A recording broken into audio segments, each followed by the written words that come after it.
Jinin Akebino. Alright, let's kick this off with a bang, literally. We're starting with Jinin Akebino, the so-called weakest member of the Seven Ninja Swordsmen of the Mist. And honestly, the dude still swings around a hammer and axe like he's trying to demo a house with a personal grudge. So, yeah, if he's the weakest, this squad was built different. Jinin's whole deal is power. Pure, stupid, muscle-bound power. He came from the infamous era of the Bloody Mist, a time when graduation ceremony basically meant murdering your classmates. And Jinin? He didn't just survive that mess, he thrived in it. People in the village called him a hero, but let's be honest, he was more of a walking murder enthusiast with a grin. Tactics? Nah. Strategy? Never heard of her. Jinin believed in smashing stuff first and asking no questions later. Now, about his weapon, Kabutawari, which, funnily enough, is not even a sword. It's a massive axe chained to a giant hammer. I don't know who approved that design, but I'd like to shake their hand. The idea is that you swing the axe into your opponent, and then bam, you slam the hammer down to drive it through like you're splitting firewood. They literally nicknamed it the helmet splitter, because subtlety was not on the menu. Jinin used this brutal combo to tear through enemies with raw force. One of his favorite tricks? Smashing the ground with the hammer to create shockwaves and send people flying.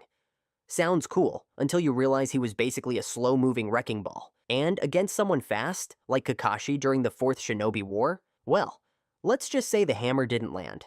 Jinin was slow, like get outpaced by a substitute teacher, slow. Kabutawari has 0 defensive perks, and Jinin had no plan B. His whole strategy was, I hit you harder than you can hit me, which works, right up until it doesn't. When you're that slow and predictable, any ninja with decent speed and a brain can make you look like you're swinging in slow motion. Jinpachi Munashi. Now, if you thought Jinin was dangerous, let me introduce you to a man who looked at a sword and said, needs more explosions.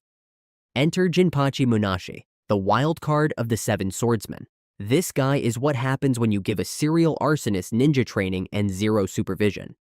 Jinpachi wasn't just brutal, he was unhinged. His resume includes casually murdering his own brother and blowing himself up so badly he lost an eye. That's right, this guy nearly deleted himself by accident. His weapon? The shibuki, also known as the blast sword. It's basically a long blade with a paper bomb dispenser built into it. You swing it, it explodes, and somehow you're expected to walk away from that in one piece. Spoiler alert, he didn't.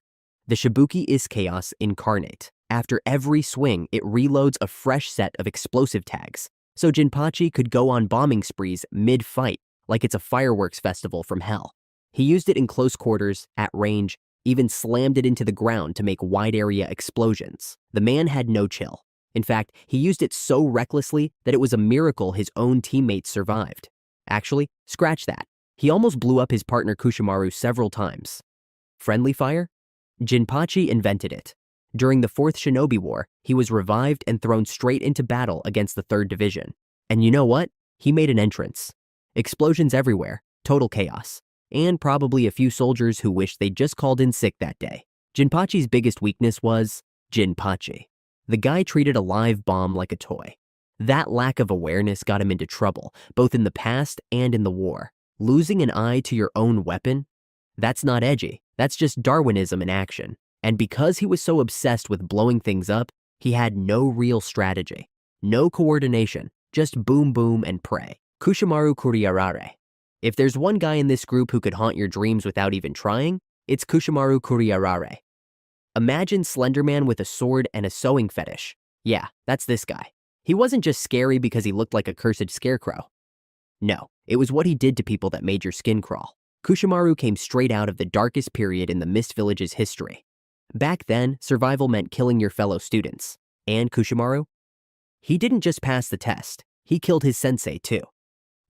Just in case there was any doubt that he belonged in therapy and not on a battlefield. But instead of getting help, he got handed one of the 7 swords. Great decision, Mist Village. His weapon, Nuibari, also known as the sewing needle, was as twisted as he was. It looked like a giant needle with a ridiculously long wire trailing behind it. The purpose? To stab through multiple enemies in one go and then sew their bodies together like some kind of horror movie art project. It was efficient, gruesome, and honestly, kind of creative. This man didn't kill people. He stitched them into corpse bundles. I mean, that's commitment. Kushimaru used Nuibari with terrifying speed, especially when combined with the hidden mist jutsu. Picture this. You're stuck in a fog, can't see a thing, and suddenly, stab, you're part of a human tapestry. He'd use the wire to trap enemies, pin them down, or tie them up in painful poses before finishing them off. And in the anime, he even used senbon needles with wires to slice people's tendons. This guy was like a walking medical malpractice lawsuit. Now, he wasn't unbeatable. Nuibari was insanely fast, but it lacked raw destructive power. He had to rely on precise strikes and clever setups. If someone could see through the mist, or was just faster than him, they could dodge and take him down. Plus, let's be real, he wasn't much of a team player. His sadistic nature made coordination pretty much impossible. Even Jinpachi, who blew things up for fun, probably thought, man, this guy's a bit too much. Raiga Kurosuki.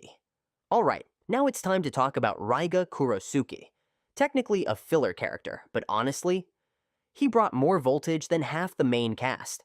Raiga was the original wielder of the Kiba blades before Ameyuri took them, and his vibe was basically electrocuted rage monster with mood swings. Raiga was from the Mist Village too, shocker, but after things went south, he went rogue and formed the Kurosuki family, which sounds like a loving clan, until you realize it was a murder cult. His closest companion was a sickly kid named Ranmaru, who basically acted like a human radar system. And Raiga, he treated him like a combination of little brother, emotional crutch, and personal therapist. The man was one bad day away from a meltdown at all times. But let's talk about those swords. Kiba, the Thunder Twins, were twin blades infused with lightning chakra. These weren't just sharp, they buzzed. Raiga used them to shoot lightning bolts, conduct natural electricity, and generally make himself everyone's worst nightmare during a thunderstorm.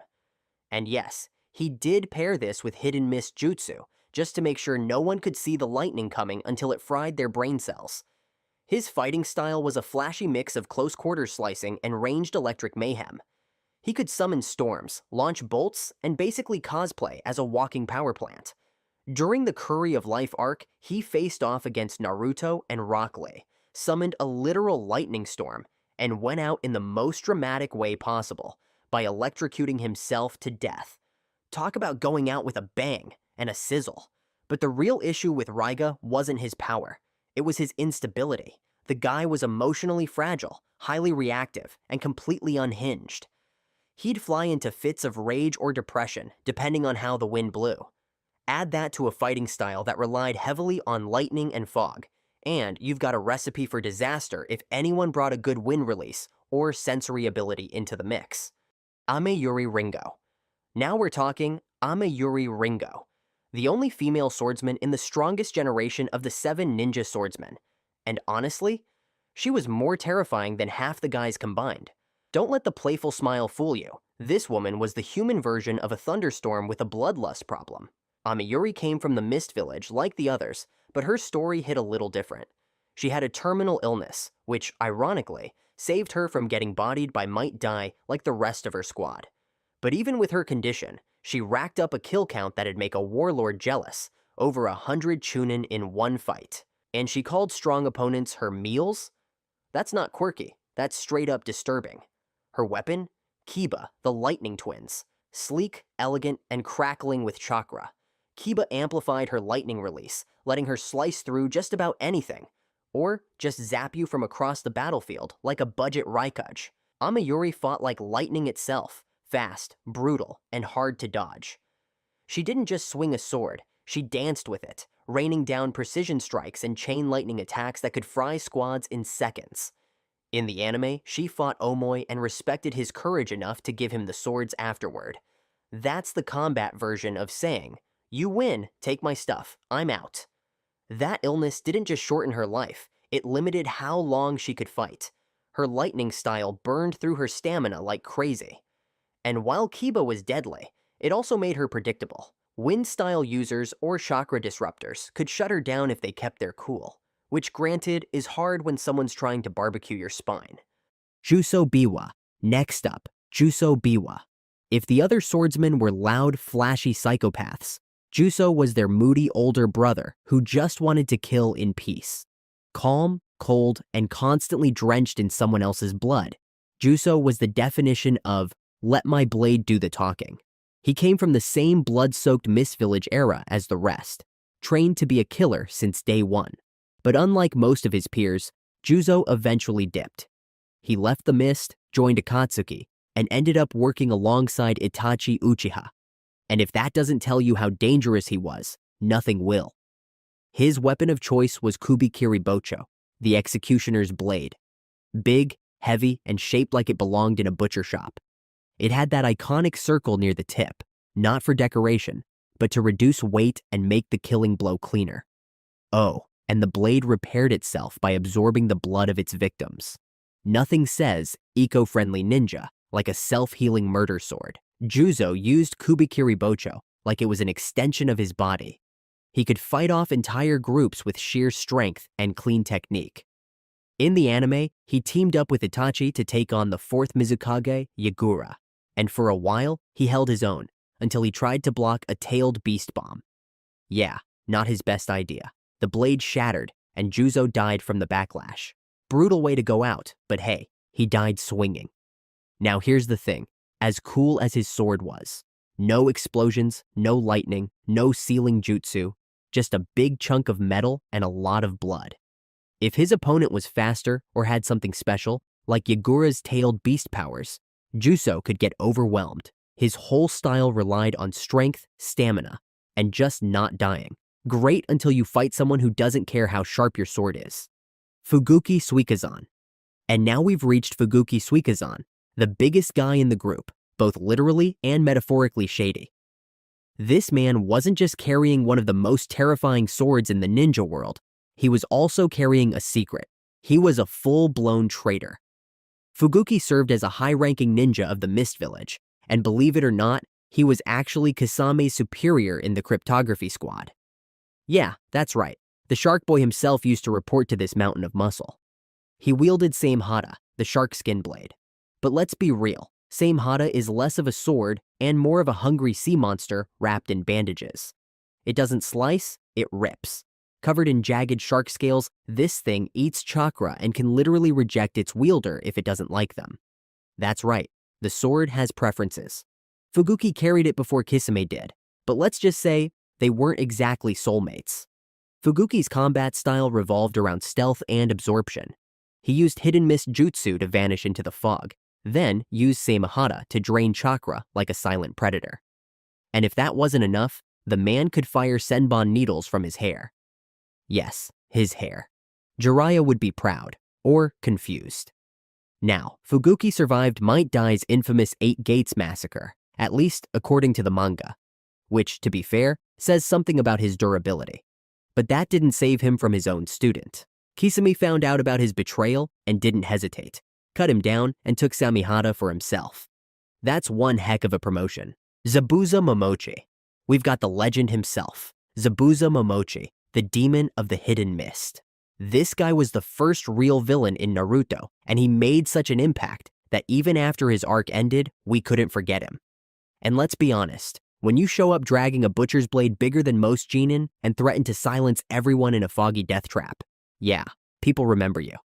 Zabuza came from the same nightmare-inducing period of Mist Village history as the others.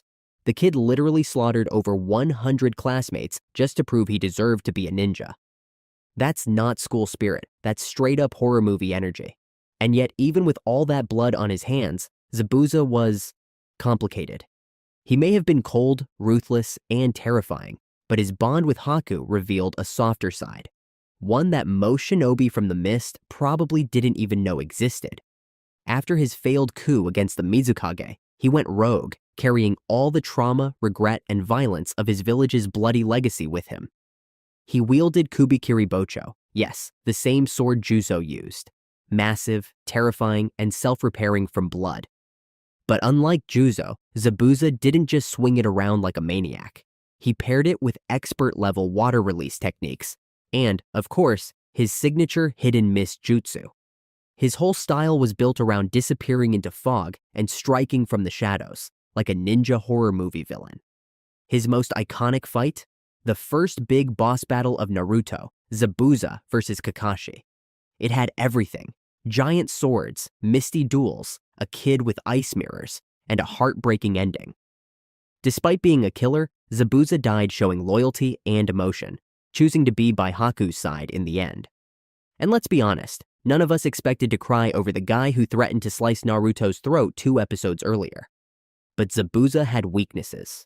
His sword was huge and heavy, fighting dragged out too long, and he'd get tired. Plus, his fog tricks didn't work as well against sensory types or Sharingan users. Kakashi could literally see through the mist, which kind of killed the whole silent assassin vibe. Mangetsu Hozuki. Okay, so imagine this. You're a ninja prodigy from a clan that can literally turn into water, and, oh, you've mastered all 7 legendary swords of the mist. Not 1, not 2, all 7. That's Mangetsu Hozuki for you. And yet, despite being this sword-slinging water god, the guy didn't even get a full episode to flex.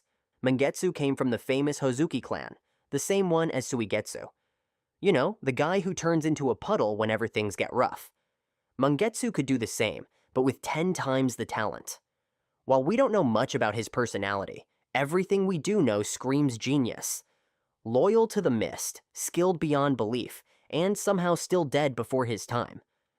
What's the Mist Village feeding these kids?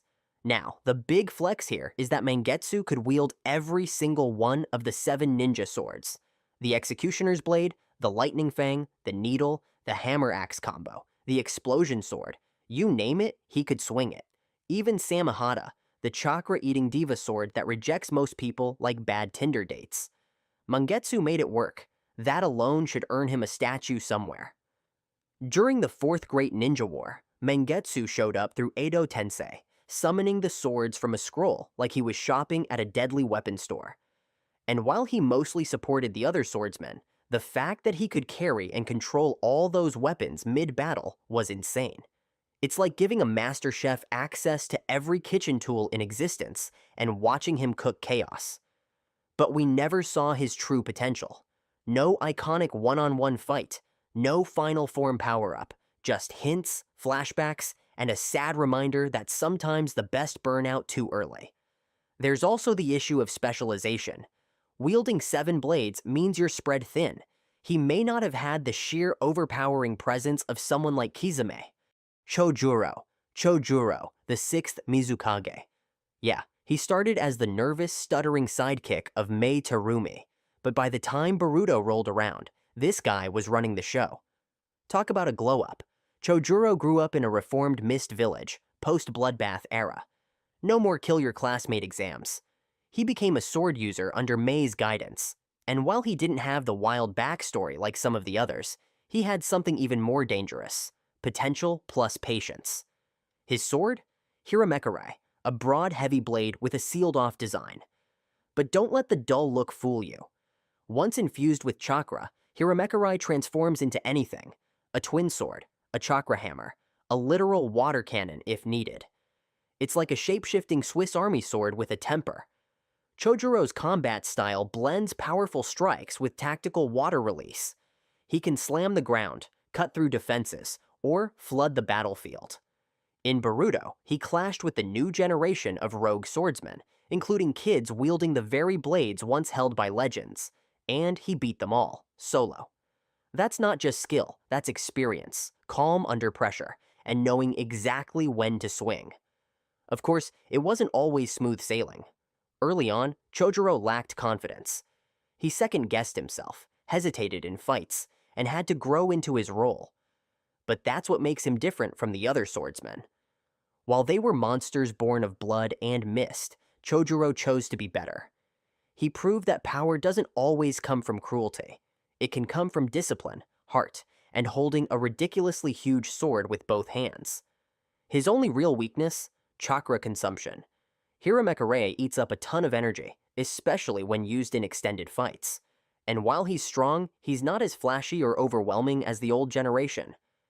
But honestly, that's okay. He's not trying to be Zabuza or Kisame. He's trying to be Chojuro. Kisame Hoshigaki. Now this is where things get serious. If you've been following the 7 Ninja Swordsmen up to this point, you've seen murderers, maniacs, and misty monsters.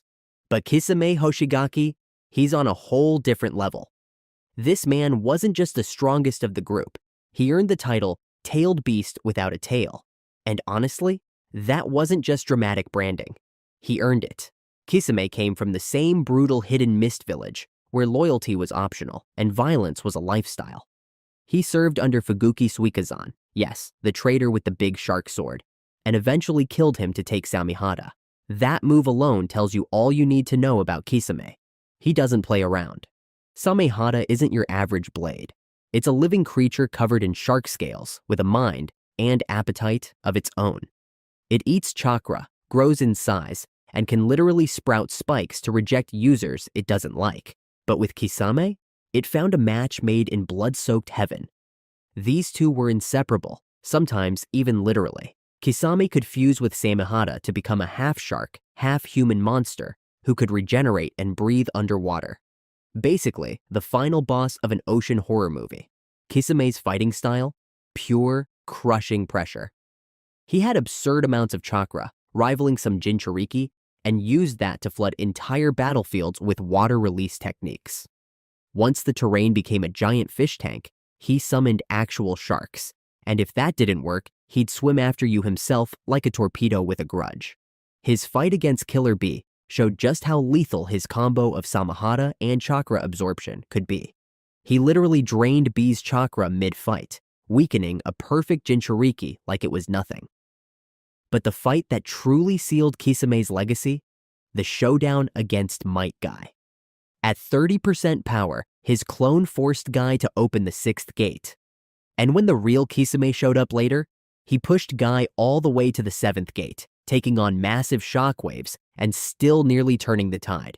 That's power you can't ignore. And he didn't go down begging either. Kisame bit off his own tongue to avoid leaking intel and summoned a water dome of sharks to eat himself alive. Yeah, he fed himself to his own summons just to keep a secret. That's dedication, or madness. Probably both. But even Kisame had weaknesses. Samihara, for all its loyalty, could still betray him if it found tastier chakra. It literally crawled away to heal Killer Bee at one point. Plus, Kisame's entire style leaned heavily on water terrain. No lake nearby, time to start digging.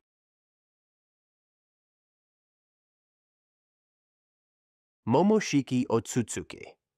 Momoshiki Otsutsuki implanted the Karma Seal into Boruto after being defeated by a massive Rasengan during their battle. In the manga, this happened after his death, when his soul remained briefly in the physical realm. In the anime, the Karma was transferred during a spiritual exchange triggered by chakra resonance, echoing the Ninshu moments seen in earlier eras. The Karma Seal served as a genetic backup of Momoshiki's data, enabling the potential for his resurrection through Boruto's body. This began the process of genetic overwrite, turning Boruto into a suitable vessel over time. Momoshiki, as a high-ranking Otsutsuki, possessed powerful techniques including the Byakugan and chakra absorption. While possessing Boruto's body, he used an enormous Rasengan and fought at a level capable of challenging Naruto in Sage Mode. His strength originally increased after absorbing Kinshiki, but within Karma, that absorption boost appeared incomplete. Even so, Momoshiki retained a wide arsenal and tactical flexibility. He also accessed Boruto's knowledge and muscle memory, allowing him to adapt seamlessly in battle and use Boruto's techniques with greater precision. In the Boruto narrative, Momoshiki functions as both a physical and psychological threat. His lingering presence inside Boruto's body became a constant source of conflict. As the Karma evolved, it allowed for moments of possession where Momoshiki could take full control during high-stress combat. These incidents created deep consequences for Boruto's relationships, missions, and self-identity. His existence also extended the Otsutsuki threat beyond the battlefield, reinforcing the idea that power can corrupt from within. Through Karma, Momoshiki stayed relevant long after his death, serving as a catalyst for major plot developments. Power-wise, Momoshiki scales higher than Code with his limiters intact. He demonstrated the ability to pressure a weakened Naruto and Sasuke even after their prime. His Byakugan provided advanced sensory awareness, and his giant Rasengan could cause large-scale destruction. However, his current form is limited by Boruto's body, which still resists full control. Without Kenshiki's boost, his power remains slightly diminished. Still, the unpredictability of when he may take over makes him one of the most volatile karma users in the story. Isshiki Otsutsuki. Isshiki Otsutsuki initiated the karma process by embedding his genetic data into two vessels, Jigen and Kawaki. His goal was to find a perfect host for complete resurrection. When his original body was critically damaged by Kaguya, Isshiki entered Jigen's body by shrinking himself and attaching internally. He later placed karma on Jigen as a temporary measure, knowing the body was unsuitable for full reincarnation. Through Kara, Isshiki oversaw experiments to implant karma in other subjects. Kawaki, the only successful match, became the intended vessel for his eventual rebirth. Ishiki's powers were rooted in his unique Dojutsu. Sukunahi Kona allowed him to shrink matter instantly, while Daikokuten let him store those objects in a separate dimension for instant recall. These techniques created battlefield control at a level few could counter. Even Naruto, in Sage of Six Paths mode, struggled to perceive Ishiki's cube summons. In addition to absorbing chakra-based jutsu, Ishiki's physical abilities were enough to pressure both Naruto and Sasuke simultaneously. His refined chakra control and spatial manipulation made him nearly untouchable without extraordinary measures. Isshiki became the central antagonist of the Kara arc. His actions led to the karma implantation of both Kawaki and Code, influencing the fates of every major character. His arrival forced Naruto to unlock Baryon mode, a last resort transformation that came at a devastating cost. The urgency to prevent Ishiki's rebirth reshaped Konoha's strategy and prioritized the elimination of karma vessels. Through this, Ishiki's influence extended beyond his death, directly affecting the evolution of every karma user in the series. Among all karma users, Isshiki ranked at the top. He surpassed Jigen and Code in raw power and strategic capability. His ability to erase his chakra signature and alter battlefield dimensions made traditional detection and engagement nearly impossible. Only Baryon mode was able to push him to the brink. Even then, he came close to implanting karma again before his lifespan ran out. His presence demanded a long-term plan involving sealing or eliminating potential vessels. In both scale and narrative importance, Isshiki remained the most dangerous figure in the entire karma hierarchy. Boruto Uzumaki.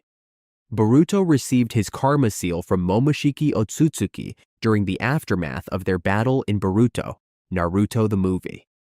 In the manga, the seal was implanted after Momoshiki's physical body was destroyed by Boruto's massive Rasengan. His soul lingered briefly, using the remaining chakra to mark Boruto as a vessel. In the anime, the transmission occurred during a spiritual connection triggered by a chakra clash, a moment often seen in deep ninshu exchanges. The karma mark appeared on Boruto's right palm, embedding Momoshiki's genetic data and beginning the overwrite process needed for future resurrection. This karma seal gave Boruto enhanced strength, reflexes, and chakra sensing. He could absorb any chakra-based ninjutsu and fire it back with greater force. Version 2 of Karma allowed partial access to Momoshiki's Byakugan and unlocked specialized Rasengan variations. These included the Vanishing Rasengan, Wind Release Rasengan, and Super Compression Rasengan. When Momoshiki temporarily assumed control, Boruto's power skyrocketed to a level capable of clashing with Naruto in Sage of Six Paths mode. Even without full possession, the power scaling placed Boruto far above conventional shinobi standards. Boruto's Karma Seal is one of the primary narrative drivers in the Boruto series. It represents the risk of complete body takeover by Momoshiki, adding layers of internal and external conflict.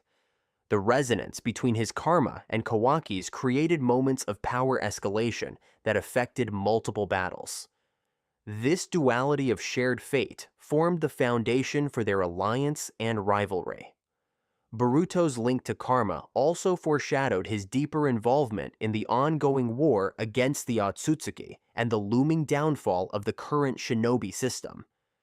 Even before karma, Boruto surpassed many jonin through mastery of wind, lightning, and water release.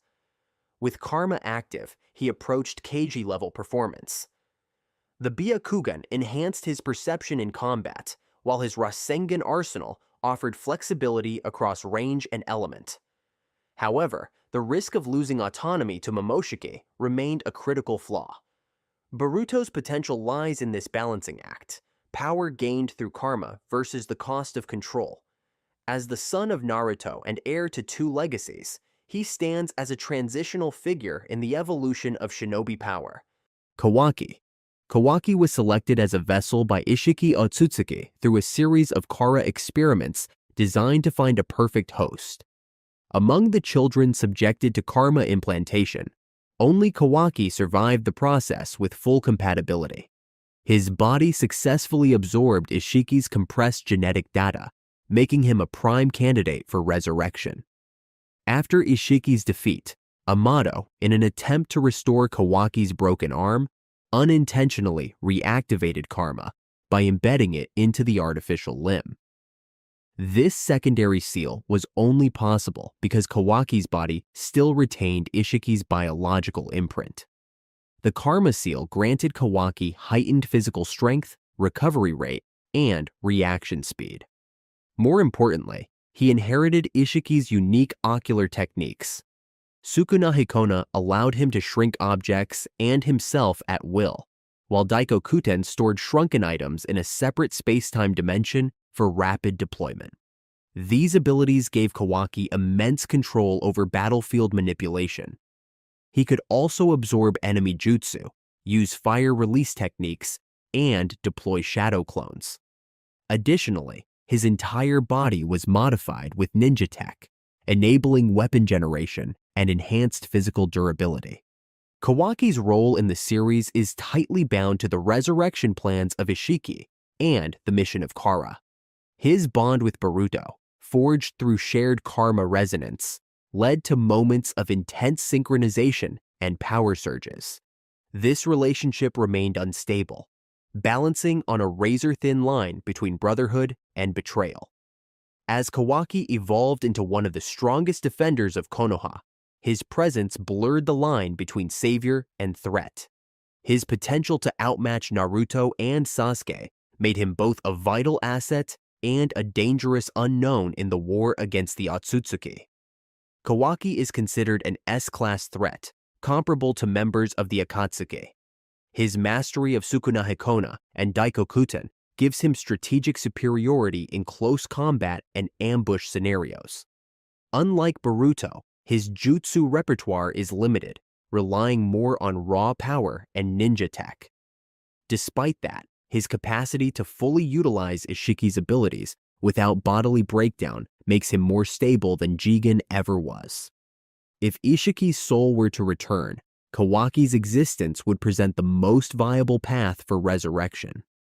Therefore, Kawaki is both a critical asset and a priority target in any effort to prevent another Otsutsuki rebirth. Urashiki Otsutsuki. Urashiki Otsutsuki appeared exclusively in the anime, introduced during the time travel arc, and the events surrounding Kaguya's betrayal.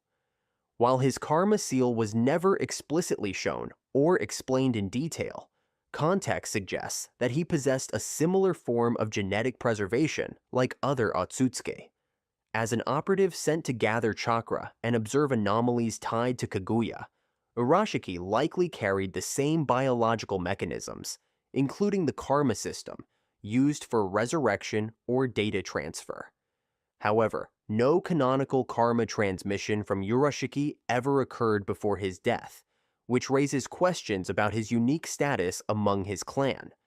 Urashiki demonstrated many of the standard Otsutsuki abilities, including chakra absorption, flight, and usage of the Byakugan for combat prediction and sensory awareness.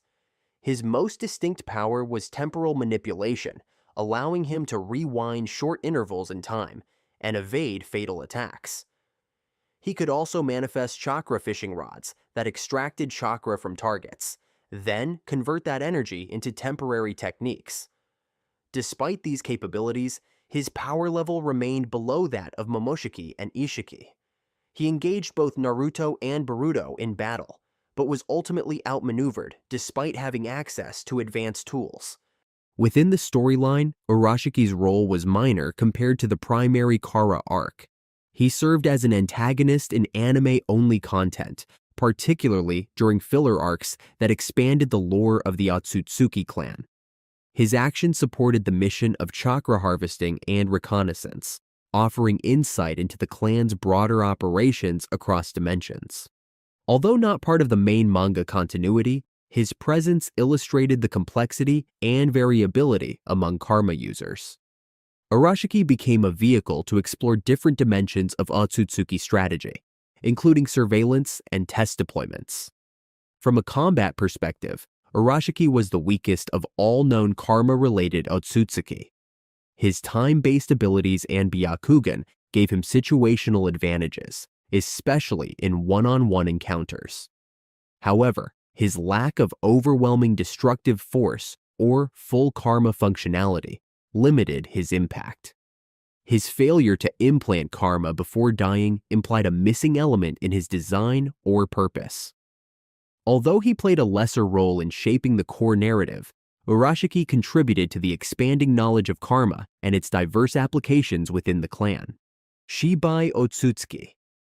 Shibai Otsutsuki is a legendary figure mentioned in the lore of Boruto, said to have transcended mortality through repeated cycles of karma-based resurrection. Unlike other Otsutsuki who required a single vessel, Shibai is believed to have used karma to reincarnate endlessly, consuming numerous chakra fruits along the way. This process allowed him to continuously evolve, eventually reaching a level of existence beyond physical form. While no direct evidence confirms his current activity, some theories propose that Shibai's essence may be influencing events through indirect means, possibly even connected to Momoshiki's unusual behavior within Boruto. Shibai's abilities were never shown explicitly, but lore suggests that he attained godlike status through accumulated power. He is credited with using Shinjutsu, a form of divine technique that operates outside the scope of known ninjutsu or dojutsu. These abilities included reality manipulation, chakra omnipresence, and conceptual level attacks. Shibai's presence in the narrative introduces the idea of techniques so advanced that even Isshiki and Momoshiki pale in comparison. His power is considered the ceiling of Otsutsuki evolution, a state that bypasses ordinary limitations of chakra control or reincarnation. Although he has yet to appear physically in the main story, Shibai's legacy serves as a foundation for many current events. His history may be tied to the creation of karma itself, or to the mechanism by which Otsutsuki can achieve godhood through continuous resurrection. Some fan theories argue that Shibai may be impersonating Momoshiki, or manipulating the karma network behind the scenes. Regardless of the truth, his legend sets the stage for future revelations about the Otsutsuki's true goals and the dangers of overusing karma. Shibai stands at the top of the theoretical power scale. He surpasses every known karma user by a wide margin. If his abilities are as described, no shinobi technique could match his level. His lack of direct presence makes him a background threat, but one with enormous narrative weight. Whether or not he returns in physical form, Shibai represents the ultimate endgame of karma and the Otsutsuki path, complete transcendence beyond chakra, life, and death. Code. Code received the White Karma Seal from Isshiki Otsutsuki as part of Kara's human experimentation project. The goal was to identify a vessel capable of hosting Ishiki's data and allowing full resurrection. While most candidates died, only Kawaki and Code survived. However, Code was labeled a failure, as his body was incompatible with full Otsutsuki takeover. Unlike the standard black karma used for resurrection, white karma only granted power. It contained Isshiki's genetic data, but lacked the rewriting function needed for reincarnation. The exact reason why Code survived the process and still obtained white karma remains unclear. Despite being a failed vessel, Code's white karma dramatically enhanced his physical strength, speed, and chakra capacity. These boosts placed him above most Kara members, including Delta. His most dangerous technique is the claw mark jutsu. By placing spatial markers on surfaces or bodies, Code can teleport instantly between them, drag others through them, or launch attacks remotely. This ability functions similarly to Flying Thunder God, but with notable limitations. Code can appear anywhere his claw marks exist, making him highly unpredictable and mobile. Even with his limiters on, he could confront Naruto in his post-Kurama state. In the aftermath of Isshiki's death, Code emerged as the next major antagonist. He inherited Isshiki's will and aimed to continue the Otsutsuki mission of cultivating the divine tree. The removal of Code's limiters was a turning point. With his full power unlocked, his strength potentially surpassed Jigen. His white karma remains a narrative mystery. It ties him to Ishiki's legacy and positions him as a central figure in the next phase of conflict involving Boruto and the evolving threat of the Otsutsuki. Code's abilities rival those of Jigen when limited, but still fall short of Ishiki's full power. His claw mark jutsu offers tactical flexibility, but is susceptible to disruption. Shrinking or destroying the marks renders them unusable. Once his limiters are removed, Code becomes one of the most dangerous karma users, excluding Isshiki himself. Neutralizing him before he reaches full potential is a top priority. His growth trajectory makes him a critical threat within the broader scope of Otsutsuki-level conflict. Jigen. Jigen became Isshiki Otsutsuki's vessel under extraordinary circumstances. After being attacked and left in a near-death state by Kaguya, Isshiki was unable to implant karma immediately. Instead, he shrank himself and entered Jigen's body, surviving by consuming his chakra. Once stabilized, Isshiki embedded karma into Jigen, beginning the process of genetic overwrite. Jigen's body, however, was not an ideal vessel. Although it allowed partial access to Otsutsuki abilities, prolonged use caused internal degradation. Over time, Isshiki gained complete control of Jigen, using him as a temporary body to carry out his mission. Jigen wielded the core abilities of Ishiki's Dojutsu. He could use Sukunahi Kona to shrink objects or himself, and Daikokuten to store and summon items instantaneously. These techniques gave him a combat advantage in controlling the battlefield. He could also absorb chakra-based attacks and suppress his chakra signature to avoid detection. This allowed him to ambush even highly perceptive shinobi. In combat, Jigen demonstrated exceptional hand-to-hand ability, overwhelming both Naruto and Sasuke in a coordinated battle. Despite their combined efforts, he forced them into retreat using only a fraction of Ishiki's true strength. As Kara's leader, Jigen orchestrated the karma experiments and supervised the plan to resurrect Isshiki in a more suitable vessel. His battle with Naruto and Sasuke showcased the full extent of karma's potential in a vessel.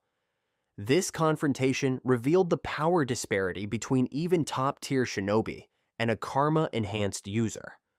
Jigen's function in the story was transitional, a stepping stone that revealed the scale of the threat posed by a complete Otsutsuki revival. Jigen surpassed both Naruto and Sasuke during their encounter, but his flawed body limited the duration of his power. Cracks appeared in his form as he drew more from Ishiki's chakra, eventually leading to collapse. His strength made him a tactical threat, but his instability made him unsuitable for long-term dominance. Strategically, Jigen had to be defeated last to prevent Isshiki from reviving prematurely. His role was critical, not as an endgame enemy, but as the gatekeeper to a greater danger. In the larger context of karma users, Jigen stands as a high-risk catalyst for the return of Isshiki's full form. Sharingan. You know you're in trouble when someone's eyes start turning red mid-conversation. The Sharingan isn't just the most iconic eye in Naruto, it's also one of the most misunderstood. Originating from the Uchiha clan, this dojutsu traces its roots back to Indra Otsutsuki, son of the Sage of Six Paths, and, ultimately, from Kaguya's Rinne Sharingan. So yeah, it's basically divine drama passed down through generations. The look is unmistakable, a red eye with up to 3 tomo. Those little comma marks that spin faster than my thoughts during a test. And no, they're not just for aesthetics. Each tomo represents growth in power, perception, and pure ninja flex. The Sharingan lets you see chakra, identify its type, and even spot disruptions caused by genjutsu.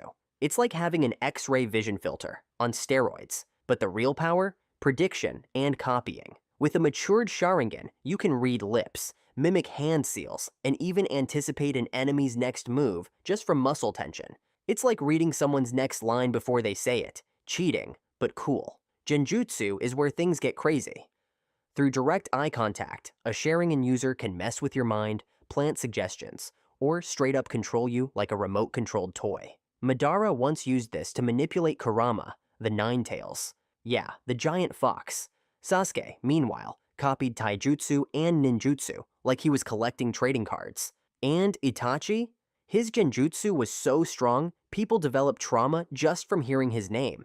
But no power comes without fine print. Sharingan users need solid physical skill to act on what they see. Just because you can predict a punch doesn't mean your legs are fast enough to dodge it. Also, you can't copy Kekkei Genkai or chakra nature transformations you don't already have. And if you try controlling too many targets at once, congrats, you're now mentally multitasking like a caffeine-fueled squirrel. Good luck with that. Mangekyou Sharingan. Okay, so you've got your shiny red eyes, you're dodging kunai like a pro, and then life hits you hard. Someone close to you dies. Boom, Mangekyou Sharingan awakens. This eye doesn't unlock with training or effort. It opens through emotional trauma. Yup, welcome to the most toxic upgrade system in anime history. Mangekyou Sharingan looks different for each user, with a pinwheel-like design that's honestly kind of hypnotic.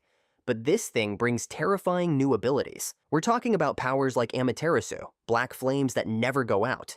Basically, the I hate this object so much I want it to burn forever setting. Then there's Tsukuyomi, Itachi's mind-breaking genjutsu that traps you in an illusion where seconds feel like days. Hope you like mental torture. Obito?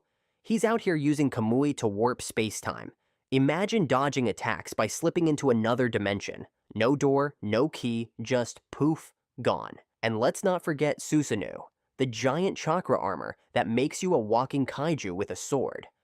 There are also forbidden jutsu like Izanagi, which lets you rewrite death like it's a typo, and Izanami, which traps your enemy in a time loop genjutsu until they reflect on their actions. It's basically a cosmic timeout. Mangekyou usage damages your vision. The more you use it, the closer you get to permanent blindness.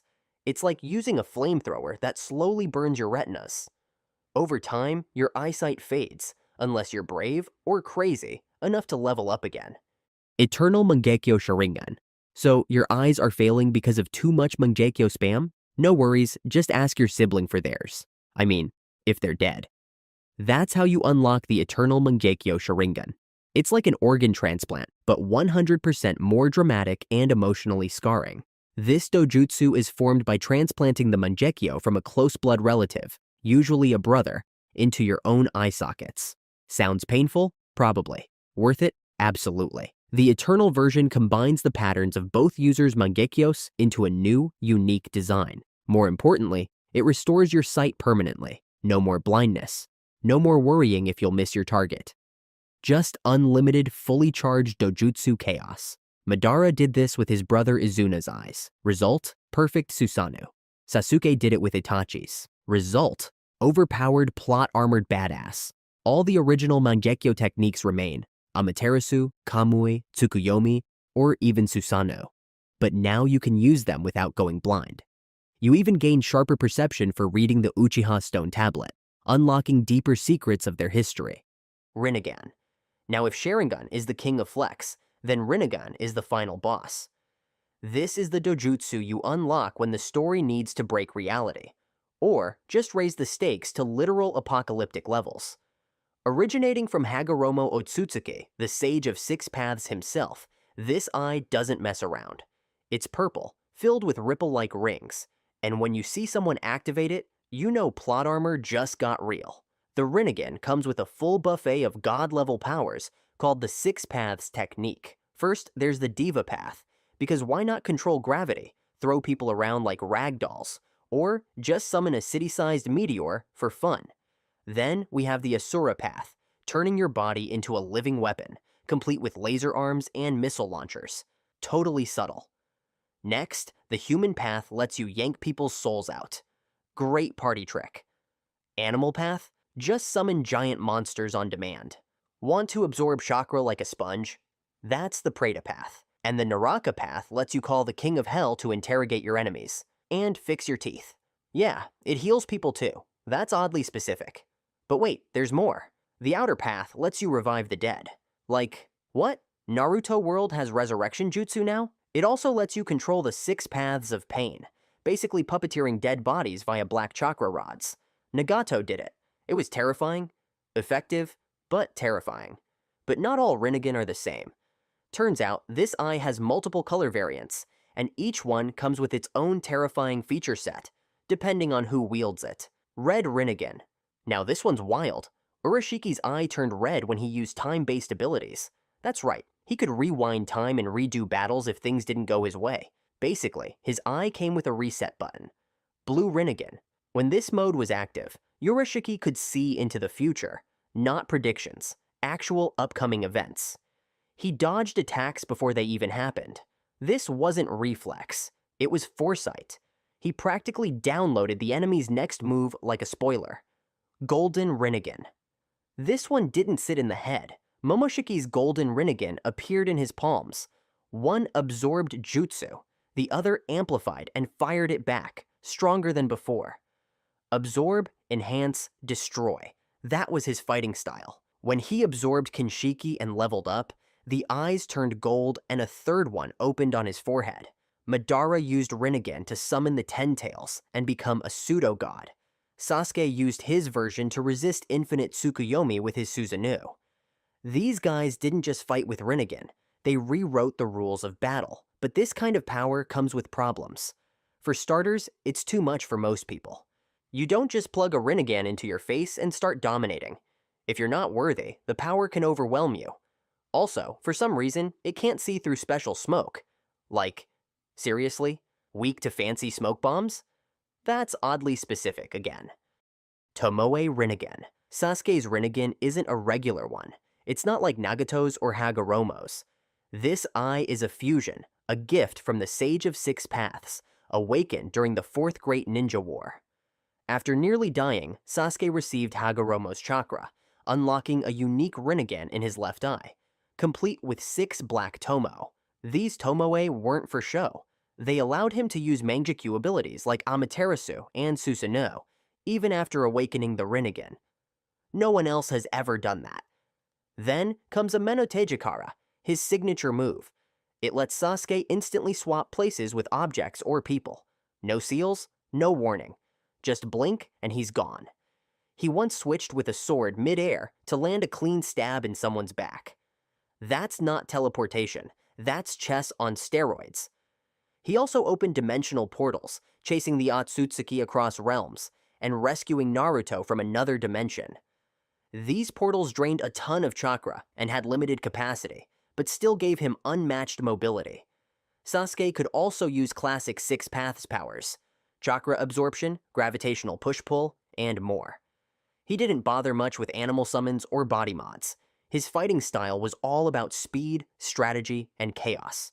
But overuse had a cost. When his eyes Tomoe faded, some powers would shut down. His vision blurred. Amenotejikara especially drained chakra fast. If he pushed too hard, his eye could bleed or temporarily deactivate. Still, in the right hands, That eye turned Sasuke into one of the deadliest shinobi alive, Rinne Sharingan. Okay, now imagine if the Rinnegan and Sharingan had a love child, and then that love child grew up, got really emo, and decided to rewrite reality. That's the Rinne Sharingan. It first appeared on Kaguya Otsutsuki's forehead after she munched on the chakra fruit. Yes, in Naruto, eating fruit can make you a god. Kids, eat your vitamins. This eye looks wild, deep red with wave patterns, and 9 tomo. And when it activates, the world is literally in danger. Why? Because this is the Dojutsu that casts infinite Tsukuyomi, the most broken genjutsu ever created. With a single glance reflected off the moon, it traps the entire planet in a dream world. That's not exaggeration. It actually happened. Kaguya used this Dojutsu to control humanity. The Ten Tails also has a version of this eye. And fun fact, to even cancel infinite Tsukuyomi, you need a Rinnegan plus the chakra of all 9-tailed beasts. That's right, you can't just wake up. You need a very specific shopping list. But even with all that, Rinne Sharingan remains one of the least explored dojutsu in the series.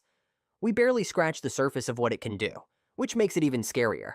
Imagine what's still locked behind that forehead. Byakugan. The Byakugan is one of the oldest known dojutsu, originating from the Otsutsuki clan and passed down to the Hyuga. It is identified by its pale, pupilless eyes and visible veins near the temples when activated. In special cases, like with Momoshiki, the eye takes on a golden hue, symbolizing a divine adaptation. This eye offers a nearly complete 360-degree field of vision, leaving only one blind spot at the nape of the neck. It allows the user to see through physical barriers and detect chakra networks inside the body. Byakugan users can analyze chakra flow in detail, making it a powerful support and combat tool. The most effective use of the Byakugan is in combination with Gentle Fist, the Hyuga clan's fighting style. It targets chakra points directly, blocking or disrupting the flow of energy within an opponent. This can disable jutsu and weaken physical movements without the need for brute force. A notable example occurred when Himawari, despite her young age, activated her Byakugan and landed a precise strike on Naruto, knocking him unconscious in a lighthearted scene. The event demonstrated both the inherited power and potential hidden in her bloodline. In contrast to the standard white eyes, Golden Byakugan appears in Otsutsuki elites like Momoshiki and Urashiki. These versions retain the visual range and chakra perception of the traditional Byakugan, but with heightened clarity and raw force. The golden coloration reflects their divine-level chakra and enhances their ability to track, analyze, and counter high-speed combat in real time. While not extensively broken down in the series, the Golden Byakugan is considered a superior evolution rather than a separate dojutsu. Byakugan cannot match the offensive capabilities of higher-tier dojutsu like the Rinnegan, and its blind spot can be exploited by skilled opponents. It functions best in controlled conditions, where its precision can dominate. Jougan. The Jougan, or Pure Eye, is one of the most mysterious dojutsu introduced in the Boruto era. It appears only in Boruto's right eye and is visually distinct with a pale blue iris, a faint pupil, and a dark sclera in the anime. In the manga, its design is more subdued, lacking any notable pattern or detail. Despite its infrequent appearance, the Jougan stands out due to its unique abilities and implications. Its origin is still not confirmed. However, the eye is linked closely to the Otsutsuki clan, with some theories connecting it to Shibai Otsutsuki. Boruto may have inherited the eye through the combined bloodlines of Hagoromo, passed down from Naruto, and Hamura, through Hinata. This convergence of Uzumaki and Hyuga bloodlines could have created the conditions necessary for the Jougan to manifest. The Jougan allows its user to perceive the chakra pathway system and pinpoint the weak spots in an opponent's network. It functions similarly to the Byakugan, but with sharper accuracy. One of its most critical abilities is perceiving interdimensional barriers and predicting space-time techniques like Yomotsu Hirasaka. The eye first activated during the Mitsuki disappearance arc. In this event, the Jougan reacted on its own, allowing Boruto to locate hidden dimensions and spot the creature Nue, ultimately saving his team from Deepa's spatial trap. In the manga, the Jougan has yet to appear, indicating its powers are still dormant or developing. Toneri Otsutsuki referred to the Jougan as the key to dispelling the coming darkness, while Momoshiki warned Boruto that he would lose everything because of it. These statements suggest the Jougan's future role will tie deeply into the conflicts involving the Otsutsuki and the hidden influence of Shibai and Boruto. 2 Blue Vortex. Ketsuryugen. The Ketsuryugen is not just a rare Kekkei Genkai, but also a symbol of a cursed clan, the Chinoike clan. Unlike the Sharingan, which requires psychological trauma, or the Rinnegan, which has complex conditions, the Ketsuryugen awakens naturally in those with Chinoike blood from a young age. It may seem simple, but its power is far from it. Think Hidan was scary with his blood rituals? The Ketsuryugen is even more terrifying. The user can control anything with a high iron content, especially blood, turning the body's fluids into a living weapon and creating nightmares for the opponent. Chino, the last descendant of the Chinoike clan from the Sasuke Shinden arc, proved just how frightening this power can be. With just a small cut on Sasuke's wrist, she could inject chakra into his blood and control his entire body, even when her opponent was the legendary Uchiha. And that's not all.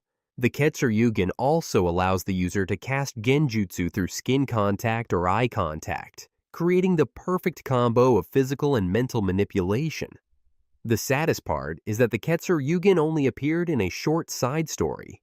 If it had been explored more, this eye could easily rival the top dojutsu in terms of power. Kokugan. Kokugan, or the Black Eye, is an original dojutsu exclusive to Isshiki Otsutsuki and later Kawaki. Unlike traditional Rinnegan or Sharingan variants, the Kokugan features a pitch-black sclera, a golden pupil, and an 8-spoked wheel-like pattern. The design symbolizes control, precision, and balance, resembling the Eightfold Path in Buddhist philosophy. The eye's power set is highly specialized and relies on spatial manipulation, which allows the user to shrink any non-living object within their field of vision instantly. The process is so rapid that even Sasuke's Rinnegan, known for its perceptiveness, cannot keep up with it. The user can also shrink themselves, making it extremely difficult for enemies to land attacks while the user maintains full strength. Paired with Daikokuten, another ability of the Kokugan, the user can store these shrunken objects in a separate dimension where time is frozen. These objects can be summoned at any moment, returning to their original size instantly. This makes surprise attacks and terrain manipulation highly effective. Isshiki used this ability combination during his fight against Naruto and Sasuke. He continuously shrank and expanded tools and weapons to control the battlefield, including summoning massive black rods known as black cubes. These constructs not only absorbed chakra, but also immobilized his opponents. Kawaki later inherited this ability through the Karma Seal and used it to defeat Code in the manga. Kokugan cannot affect living organisms directly. This limitation requires high-level coordination and strategic planning. Effective use depends on precise timing between shrinking, storing, and releasing objects in battle. Ranmaru's Eye. Ranmaru's unnamed dojutsu is a mysterious eye technique with no confirmed link to any known clan. His eyes glow red and possess the ability to see through solid objects, detect life force, and manipulate perception. These abilities allowed him to enhance his ally, Raiga Kurosuki, by providing tactical support during battles. The dojutsu also includes healing properties. Ranmaru could transfer his life energy to revive or stabilize people on the brink of death. This made him valuable beyond combat, as his presence alone could sustain critical allies. Ranmaru often used his power to create illusions that masked signs of life, effectively hiding himself or others from enemy detection. Though not a direct combat tool, it provided a strategic edge, especially in stealth and recovery missions. This eye appeared only in a filler arc in the original Naruto series, and did not return in Boruto. Because of this, its full potential was never explored. Its origins remain unknown, and it was never connected to the Otsutsuki or any major lineage. Senrigan. Senrigan, also called the clairvoyant eye, was given to Ada through Shibai Otsutsuki's DNA. It's not a natural Kekkei Genkai, just pure Otsutsuki science. Her left eye glows with a crescent pattern and gives her one terrifying skill, seeing everything. With Senrigan, Ida can watch any event happening anywhere, in real time. No distance limits, no barriers. She can also replay the past, anything from her birth onward. That makes it the most powerful surveillance tool in the series. Pair that with her omnipotence ability, and she doesn't just observe, she rewrites reality. Like when she swapped Boruto and Kawaki's identities in everyone's memories. No genjutsu. Just rewrite and done. She can't read minds or peek into mental or spiritual realms. That's why she couldn't hear Momoshiki talking to Boruto, or catch telepathic chats between Sarada and Sumire. Still, the Senrigan puts Ada right at the center of Boruto's conflict. With it, she's not a fighter. She's the puppet master. Tenseigan. Last but definitely not least, let's talk about the Tenseigan. Think of it as the final evolution of the Byakugan, after fusing it with Otsutsuki chakra and waiting a few painful days. Literally. Toneri Otsutsuki had to steal Hanabi's eyes and suffer through intense migraines to unlock this dojutsu. Worth it? Absolutely. Once awakened, the Tenseigan looks amazing, bright blue with overlapping white flower patterns. Very elegant, very godlike. But don't let the beauty fool you. This eye can manipulate gravity, unleash Tenseigan chakra mode, and even destroy or recreate a planet. Yeah, Toneri tried to crash the moon into Earth just to prove a point. In Tenseigan chakra mode, the user gains a glowing cloak similar to Naruto's Sage of Six Paths form. Increased speed, flight, enhanced strength. It's the full package. And with gravity control, you're basically one push away from turning your enemies into pancakes. Shion's eyes. While most Naruto fans focus on mainstream dojutsu like the Sharingan or Byakugan, Shion's dojutsu is a forgotten gem from the Naruto Shippuden the movie. It represents pure spiritual power. Shion's purple eyes open a gateway into destiny, allowing her to see the unavoidable deaths of those around her. This power doesn't require complicated activation like other dojutsu. It automatically appears whenever Shion senses imminent danger, especially the death of someone nearby. Inherited from her mother, Priestess Moroku, this dojutsu is tied to her role in protecting the land of demons and sealing the demon Morio. What makes it truly remarkable is its absolute accuracy. 100 prophecies about death have all come true until Shion met Naruto and changed her fate. The greatest strength of Shion's dojutsu is its terrifyingly accurate foresight. Not only can it predict the future, but it also works as a defense mechanism beyond time. If Shion dies, her soul can send a message back to the past, warning her past self of the danger. This is a power that even the Rinnegan, or Rinne Sharingan, doesn't have. A connection between the soul and time, beyond regular chakra rules. Alright, that's it for today. Thanks for watching, and we'll see you next time. Yome's Dojutsu. Yome, a kunoichi from the Sand Village, Sunagakure, has a unique dojutsu thanks to her natural abilities.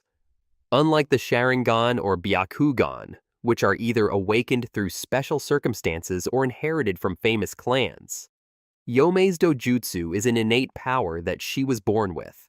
Akagan. Yes, the Akagan, also known as the Red Eye, you probably forgot existed. This dojutsu showed up in the Sasuke Shinden, Book of Sunrise arc, which means it's filler-only territory. Canon? Nope. But weird, definitely. Visually, it's just a plain red eye. No fancy tomoe, no glowing ripples, just red. But what it lacks in style, it tries to make up for with function. The Akagan enhances perception, allowing the user to spot tiny details mid-battle, movements, twitches, maybe even your last nervous blink. but its main power, mind manipulation. Through direct eye contact, the user can influence your behavior, almost like Genjutsu Light. It's kind of like Sharingan's little cousin who went to